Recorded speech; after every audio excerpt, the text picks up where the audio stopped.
ನಮಸ್ಕಾರಗಳು.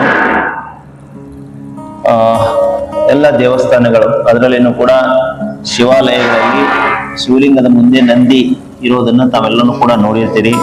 ಅದೇ ರೀತಿ ಶಿವಾಲಯಗಳ ಮುಂದೆ ಅಂದ್ರೆ ದೇವಸ್ಥಾನದ ಒಳಗೆ ಹೋಗುವಂತ ಸಂದರ್ಭದಲ್ಲಿನೂ ಕೂಡ ಹೊರಗಡೆನೂ ಕೂಡ ಈ ನಂದಿ ಮೂರ್ತಿಯನ್ನ ಸ್ಥಾಪನೆ ಮಾಡಿರ್ತಾರೆ. ಈ ನಿಟ್ಟಿನಲ್ಲಿ ನಾವು ನೋಡ್ಲಾಗಿ ನಂದಿಯನ್ನು ನೋಡದೇ ಇರುವಂತವ್ರು ಯಾರು ಒಟ್ಟಿಗೆ ನಾವು ಏನು ಹೋಗೋದಿಲ್ಲ. ಹಾಗಾಗಿ ಭಾರತ ದೇಶ ಅಂತಂದ್ರೆ ಎಲ್ಲರೂ ಒಂದು ನಂದಿ ಅಂತಂದ್ರೆ ಅವ್ರ ಮನಸ್ಸಿನಲ್ಲಿ ಬರ್ತದೆ ಈ ರೀತಿ ಒಂದು ಮೂರ್ತಿ ಇರ್ತದೆ ಅನ್ನುವಂಥದ್ದು. ಆದ್ರೆ ಯಾಕೆ ಇರ್ತದೆ ಅನ್ನುವಂಥದ್ದು ಬಹಳ ಜನಕ್ಕೆ ಗೊತ್ತಿಲ್ಲ.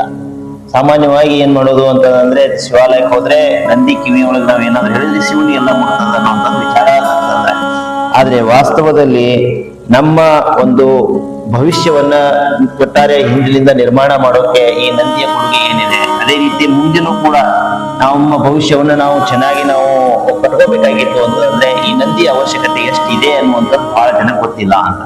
ಹಾಗಾಗಿ ಶಿವಾಲಯಗಳ ಒಂದು ಶಿವಲಿಂಗದ ಮುಂದೆ ಏನ್ ನಂದಿ ಇರ್ತದೋ ಅದು ಒಂದು ಕಾಯುವುದರ ಲಕ್ಷಣ ಅಂತ, ಅಂದ್ರೆ ವೇಟಿಂಗ್ ಅಂತ ಹೇಳ್ತೀವಿ. ಅಂತಂದ್ರೆ ಎಟರ್ನಲ್ ವೇಟಿಂಗ್, ಸದಾ ಕಾಯ್ತಾ ಇರ್ತಾನೆ ಅಂತ. ಸದಾ ಕಾಯೋದು ಅಂತಂದ್ರೆ ಸಮಯಕ್ಕಾಗಿ ಕಾಯೋದು ಅಂತ, ಅಂದ್ರೆ ಆಯಾ ಸಮಯ ಸಂದರ್ಭಕ್ಕೆ ಏನೆಲ್ಲ ಆಗ್ತದೆ ಈ ಭೂಮಿ ಮೇಲೆ ಅನ್ನುವಂಥದ್ದು ಎಲ್ಲವೂ ಕೂಡ ತಿಳಿಯುವಂಥದ್ದು ಎದ್ರ ಮುಖಾಂತರ ಅಂದ್ರೆ ಈ ನಂದಿ ಮುಖಾಂತರನೇ ಅನ್ನುವಂಥ. ಯಾಕಂತಂದ್ರೆ ಈ ಒಂದು ನಾಗರಿಕತೆ ಅನ್ನುವಂಥದ್ದು ಇಲ್ಲಿವರೆಗೆ ಉಳಿದು ಬೆಳೆದು ಬರಬೇಕಾಗಿತ್ತು ಅಂತಂದ್ರೆ ಮುಖ್ಯವಾಗಿ ಈ ಒಂದು ನಂದಿನೇ ಮೂಲ ಕಾರಣ ಅನ್ನುವಂಥದ್ದು. ಅಂದ್ರೆ ಇದು ಒಂದು ನಂದಿ ಅಂತಂದ್ರೆ ದಿಕ್ಸೂಚಿ ಇದ್ದ ಹಾಗೆ.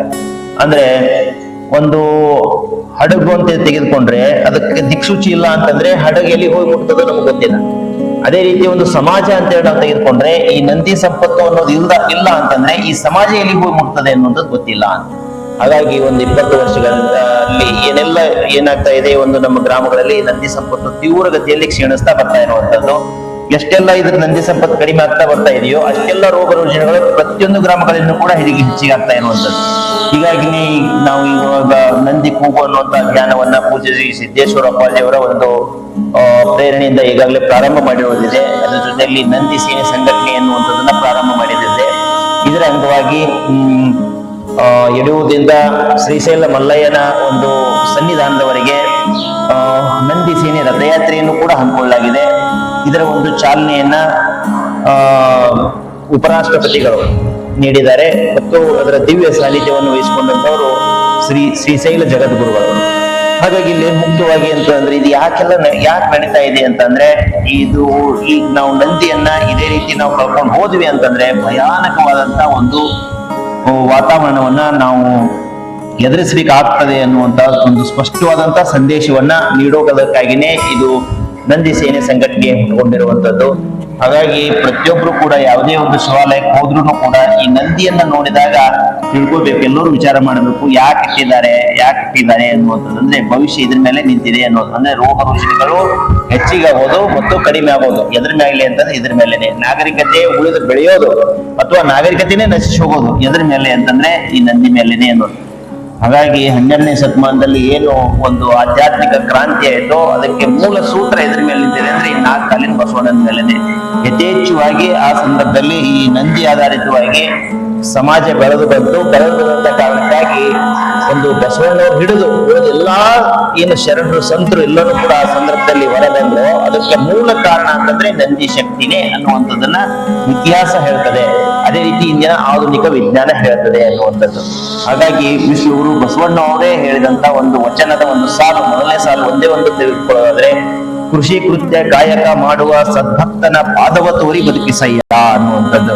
ಯಾರ ಪಾದ ಅಂತಂದ್ರೆ ಯಾರು ಈ ಒಂದು ಬಸವಣ್ಣನ ಆಧಾರಿತವಾಗಿ ಇಟ್ಕೊಂಡು ಕೃಷಿ ಮಾಡ್ತಾರೋ ಆ ಕೃಷಿಕರ ಪಾದ ಅಂತೇಳಿ ವಿಶ್ವಗುರು ಬಸವಣ್ಣ ಹೇಳಿರುವಂತದ್ದು. ಅಂದ್ರೆ ಈ ಒಂದು ನಂದಿ ಆಧಾರಿತವಾಗಿ ಕೃಷಿ ಮಾಡುವಂತ ಕೃಷಿಕರ ಪಾದ ಏನಾದ್ರೂ ಕಡಿಮೆ ಆಯ್ತು ಅಂತಂದ್ರೆ ಖಂಡಿತವಾಗಿಯೂ ಕೂಡ ಆ ಸಮಾಜಕ್ಕೆ ಭವಿಷ್ಯ ಇಲ್ಲವೇ ಇಲ್ಲ ಅನ್ನುವಂಥ ಸ್ಪಷ್ಟವಾಗಿ ತಿಳಿತಾ ಇರುವಂತದ್ದು. ಹಾಗಾಗಿ ಇದೇನ್ ಸಮಸ್ಯೆ ಇವತ್ತು ತಲೆದೋರ್ತಾ ಇದೆ, ಈ ರೋಗ ರುಜಿನಗಳು ಉಲ್ಬಣ ಆಗ್ತಾ ಇರುವಂತದ್ದು, ಇದು ಕೇವಲ ಇದು ನಮ್ಮ ಗ್ರಾಮಕ್ಕೆ ಮಾತ್ರ ಸೀಮಿತ ಅಲ್ಲ. ಅಂದ್ರೆ ಎಲ್ಲಾ ಗ್ರಾಮಗಳಲ್ಲಿನೂ ಕೂಡ ಇದು ರೋಗ ರುಜಿನಗಳು ಹೆಚ್ಚಿಗೆ ಆಗ್ತಾ ಇದ್ದಾವೆ. ಇವತ್ತು ರಾಜ್ಯ ಅಂತ ತೆಗೆದುಕೊಂಡ್ರೆ ಇವತ್ತು ಅನಾರೋಗ್ಯ ಹೆಚ್ಚಿಗೆ ಆಗ್ತಾ ಇರೋದು. ಅದೇ ರೀತಿ ದೇಶ ಅಂತ ತೆಗೆದುಕೊಂಡ್ರು ಕೂಡ ಅನಾರೋಗ್ಯ ಸೃಷ್ಟಿ ಆಗ್ತಾ ಇರುವಂತದ್ದು. ಅಂದ್ರೆ ದೈಹಿಕ ಸಮಸ್ಯೆ ಮತ್ತು ಮಾನಸಿಕ ಸಮಸ್ಯೆಗಳು ಹೆಚ್ಚಿಗೆ ಆಗ್ತಾ ಇರುವಂತದ್ದು. ಇದನ್ನೇ ವಿಶ್ವಗುರು ಬಸವಣ್ಣವರು ಮತ್ತೆ ವಚನ ಮುಖಾಂತರ ಹೇಳಿರುವಂತದ್ದು. ಅಂದ್ರೆ ಆತನ ತನು ಶುದ್ಧ, ಆತನ ಮನ ಶುದ್ಧ ಅನ್ನುವಂಥದ್ದು. ಯಾರ ತನು ಮನ ಶುದ್ಧ ಇರ್ತದಂದ್ರೆ ಯಾರು ಈ ಜೋಡೆತ್ತಿನ ಆ ಒಂದು ಆಧಾರಿತವಾಗಿ ಕೃಷಿ ಮಾಡ್ತಾರೋ ಅವ್ರ ತನು ಮನ ಖಂಡಿತವಾಗಿನೂ ಶುದ್ಧ ಇರ್ತದೆ ಅಂತೇಳಿ ಇವತ್ತು ವೈಜ್ಞಾನಿಕವಾಗಿ ನಾವು ಅದನ್ನ ಸಿದ್ಧ ಮಾಡಿ ತೋರಿಸ್ಬೋದು. ಆ ನಿಟ್ಟಿನಲ್ಲಿ ಇವತ್ತು ಅಷ್ಟೆಲ್ಲ ವಿಜ್ಞಾನ ಬೆಳೆದಿದೆ. ಅದನ್ನ ಈ ಒಂದು ನಂದಿ ಸಂಪತ್ತು ಉಳಿಸಿದ್ರೆ ಮಾತ್ರ ನಮ್ಮ ಭವಿಷ್ಯ ಅದ ಅನ್ನುವಂತ ನಿಟ್ಟಿನಲ್ಲಿ ನಾವು ಸುಮಾರು ಏನ್ ಮಾಡ್ಬೇಕಾಗಿದೆ, ಸಂಶೋಧನೆಗಳನ್ನ ಮಾಡಿ ಒಂದು ಹೊರ ಜಗತ್ತಿಗೆ ನಾವು ಪರಿಚಯ ಮಾಡಿಕೊಡ್ಬೇಕಾಗಿದೆ. ಇದು ಅನಿವಾರ್ಯತೆ ಬಂದಿರುವಂತದ್ದು. ಹಾಗಾಗಿ ಇದು ಮತ್ತೆ ಮುಂದುವರೆದ್ರೆ ಇದು ಕೇವಲ ನಮ್ಮ ದೇಶದ ಸಮಸ್ಯೆ ಅಲ್ಲ, ಇಡೀ ಜಗತ್ತಿನಲ್ಲಿರುವಂತ ಎಲ್ಲಾ ದೇಶಗಳ ಸಮಸ್ಯೆನೂ ಆಗಿರುವಂತದ್ದು.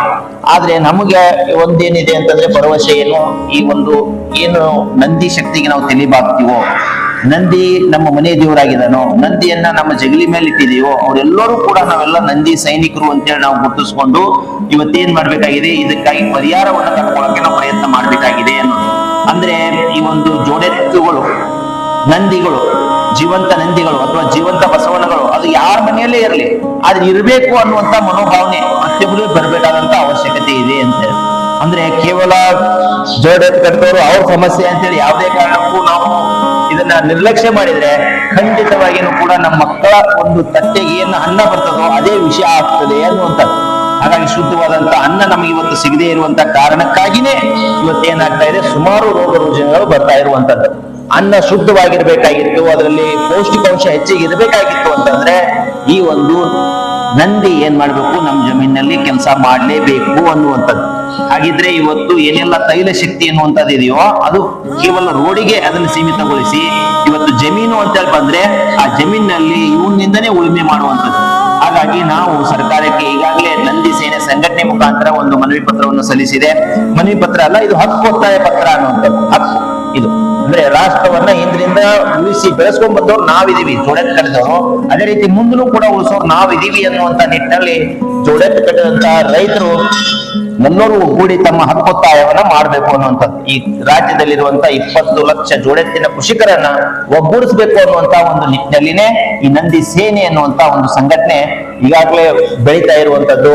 ಹಾಗಾಗಿ ಇಲ್ಲಿ ಮುಖ್ಯವಾಗಿ ಜೋಡೆತ್ತು ಕಟ್ಟಿದಂತ ರೈತರಿಗೆ ತಿಂಗಳ 11,000 ರೂಪಾಯಿ ಪ್ರೋತ್ಸಾಹವನ್ನ ಇವತ್ತು ಸರ್ಕಾರ ಕೊಟ್ಟು ಏನ್ ಮಾಡ್ಬೇಕಾಗಿದೆ, ಈ ಜೋಡೆತ್ತಿನ ಕೃಷಿಕರನ್ನ ಉಳಿಸುವ ಮುಖಾಂತರ ಈ ರಾಜ್ಯದಲ್ಲಿ ಈ ರೋಗ ರುಜಿನಗಳು ಏನ್ ಹೆಚ್ಚಿಗೆ ಆಗ್ತಾ ಇದಾವೋ ಅದನ್ನ ಕಡಿಮೆ ಮಾಡಕ್ಕೆ ಅವರೆಲ್ಲರೂ ಕೂಡ ಪ್ರಯತ್ನ ಮಾಡ್ಲೇಬೇಕು ಅಂತ.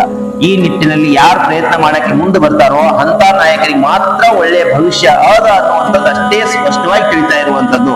ಅದರ ಜೊತೆಯಲ್ಲಿ ಒಂದು 10% ಬಜೆಟ್ ಅನ್ನು ಕೂಡ ಈ ನಂದಿ ಸಂಪತ್ತನ್ನ ಪ್ರತಿ ಗ್ರಾಮಗಳಲ್ಲಿ ಹೆಚ್ಚಿಗೆ ಮಾಡುವಂಥದ್ದು, ನಂದಿ ಆಧಾರಿತವಾಗಿನೇ ಉದ್ಯಮಿಗಳನ್ನ ಅಭಿವೃದ್ಧಿ ಪಡಿಸೋದಕ್ಕಾಗಿ 10% ಬಜೆಟ್ ಅನ್ನು ಕೂಡ ಮೀಸಲಿಡಬೇಕು ಅಂತೇಳಿ ನಾವು ಹಕ್ಕೊತ್ತಾಯವನ್ನು ಮಾಡಿರುವುದಿದೆ. ಅಂದ್ರೆ ಮುಖ್ಯವಾಗಿ ಈ ನಂದಿಯಿಂದಲೇ ವಿದ್ಯುತ್ ಅನ್ನು ಉತ್ಪಾದನೆ ಮಾಡೋದು ನಮ್ಮ ಗ್ರಾಮಗಳಲ್ಲಿ, ನಂದಿಯಿಂದನೇ ಗ್ಯಾಸ್ ಅನ್ನು ಉತ್ಪಾದನೆ ಮಾಡೋದು, ನಂದಿಯಿಂದನೇ ಅಡುಗೆ ಎಣ್ಣೆಯನ್ನು ಉತ್ಪಾದನೆ ಮಾಡುವಂಥದ್ದು, ನಂದಿಯಿಂದನೇ ಎಲ್ಲಾ ಆಹಾರ ಉತ್ಪನ್ನಗಳನ್ನು ಬೆಳೆಯುವಂಥದ್ದು. ಅದೇ ರೀತಿ ನಂದಿಯಿಂದನೇ ಆರೋಗ್ಯ ವರ್ಧಕಗಳನ್ನು ಕೂಡ ಉತ್ಪಾದನೆ ಮಾಡಿ ನಮ್ಮ ಗ್ರಾಮದಲ್ಲಿರುವಂತಹ ಎಲ್ಲಾ ಜನಕ್ಕೆ ಮುಟ್ಟಿಸುವಂತ ಒಂದು ಕೆಲಸವನ್ನ ಈ ಸ್ವತಃ ಸರ್ಕಾರವೇ ಜವಾಬ್ದಾರಿ ಇದನ್ನ ಏನಾದ್ರೂ ಅನುಷ್ಠಾನಕ್ಕೆ ತಂದ್ರೆ ಮಾತ್ರ ಇವತ್ತು ಜನರನ್ನ ನಾವು ಆರೋಗ್ಯಯುತವಾಗಿ ಇಡಕ್ಕೆ ಸಾಧ್ಯತೆ ಇದೆ. ಒಂದು ಉಜ್ವಲವಾದಂತ ಒಂದು ಭವಿಷ್ಯವನ್ನ ನಮ್ಮ ರಾಷ್ಟ್ರದ ಜನತೆಗೆ ನಾವು ರೂಪಿಸೋಕ್ ಸಾಧ್ಯತೆ ಇದೆ ಎನ್ನುವಂಥದ್ದನ್ನ ಈ ಮೂಲಕ ನಾನು ನಂದಿ ಕೂಗು ಅಭಿಯಾನದ ಮುಖಾಂತರ ನಾನು ತಿಳಿಪಡಿಸ್ತಾ ಇದ್ದೀನಿ. ಈ ವಿಚಾರ ಯಾರಿಗೆಲ್ಲ ಇಷ್ಟ ಇದೆಯೋ ದಯವಿಟ್ಟು ಇತರರಿಗೆ ಹಂಚ್ಕೊಳ್ಳಿ. ಅದೇ ನಿಜವಾಗಿಯೂ ಕೂಡ ನಾವು ಈ ಒಂದು ನಂದಿಯ ಕೃಪೆಗೆ ನಾವು ಪಾತ್ರವಾಗಿರುವಂತ ಒಂದು ಮಾರ್ಗ ಅನ್ನುವಂಥದ್ದು.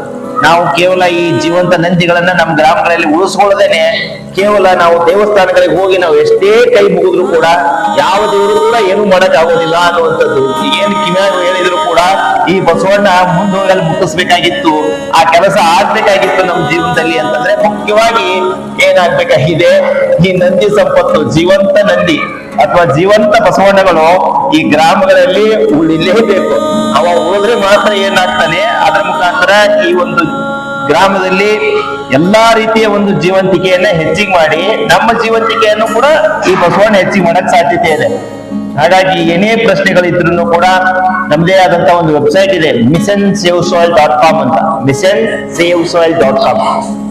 ಆ ಒಂದು ವೆಬ್ಸೈಟ್ಗೆ ಹೋಗಿ ನೀವು ನೋಡಿದ್ರೆ ಸಾಕಷ್ಟು ಮಾಹಿತಿಗಳು ಇದಕ್ಕೆ ಸಂಬಂಧಪಟ್ಟಂತೆ ದೊರೀತವೆ. ಆ ಮಾಹಿತಿಯನ್ನ ತಾವು ಕೂಡ ತಿಳ್ಕೊಂಡು ಮುಂದೆ ಇತರಿಗೂ ಕೂಡ ತಾವು ಹಂಚಿಕೊಂಡ್ರೆ ಖಂಡಿತವಾಗಿಯೂ ಕೂಡ ನಾವು ಈ ಶಿವಾಲಯದಲ್ಲಿರುವಂತಹ ಶಿವನ ಕೃಪೆಗೆ, ಅದೇ ರೀತಿ ನಂದಿಯ ಕೃಪೆಗೆ ನಾವು ಪಾತ್ರ ಆಗ್ತೀವಿ ಅನ್ನುವಂತ ವಿಚಾರಗಳನ್ನ ತಮಗೆ ತಿಳಿಪಡಿಸೋಕೆ ಇಷ್ಟಪಡ್ತಾ ಇದ್ದೀನಿ. ಧನ್ಯವಾದಗಳು.